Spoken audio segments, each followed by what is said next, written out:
I'm Dr. Greg Ellis. The number of weight loss programs that are available for consumers to choose from are endless. Pretty interesting that weight loss is actually the simplest thing on the planet to balance the calories you eat versus the calories you burn. One of my favorite plans is eat right for your blood type, as if to suggest that blood type has anything to do with your metabolism, with your rate of burning calories and your rate of consuming calories. The argument proposed by the author is that different foods affect you differently depending on your blood type, and things like wheat may cause inflammation in the gut of someone with one blood type and not bother another person. There's no notion that this would create any kind of caloric imbalance, leading to weight gain.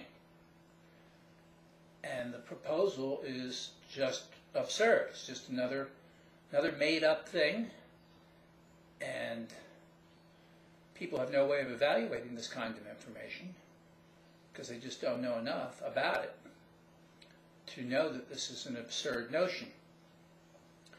Now, there's no question that a low-carbohydrate diet will eliminate a lot of the so-called toxic foods that would affect your different blood types, if blood type had anything to do with it.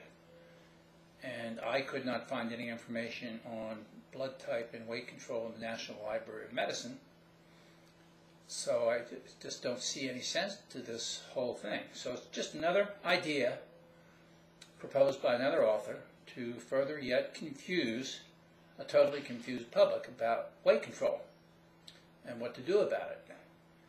And they just keep coming up with more books and more programs. There's no end to it. There will be no end to it because it's a money-making business, and people just get more and more confused all the time. So I'd watch out for that and avoid that, and just do your basics. Do the basic things you need to do. Watch your calories. Follow a low-carb diet, because it's the easiest way for you to restrict your calories automatically, because that keeps fuel available in your blood to keep your cells happy. Because carbohydrates are quickly converted to body fat, and your blood clears of fuel, and as a result, you'll get hungry. That's what the low-fat diet does to you. It creates hunger. So that's a very poor way to go, and most diets today are based on low-fat because the general conception is that fat is bad for us. And now, here in 2011, we're getting a lot of studies that are coming out and showing it never was fat. It was actually always carbohydrates, or glucose, blood glucose. That caused the problem. And that, of course, is leading to the increase in type 2 diabetes, which is really a disorder in your fat metabolism created by the glucose.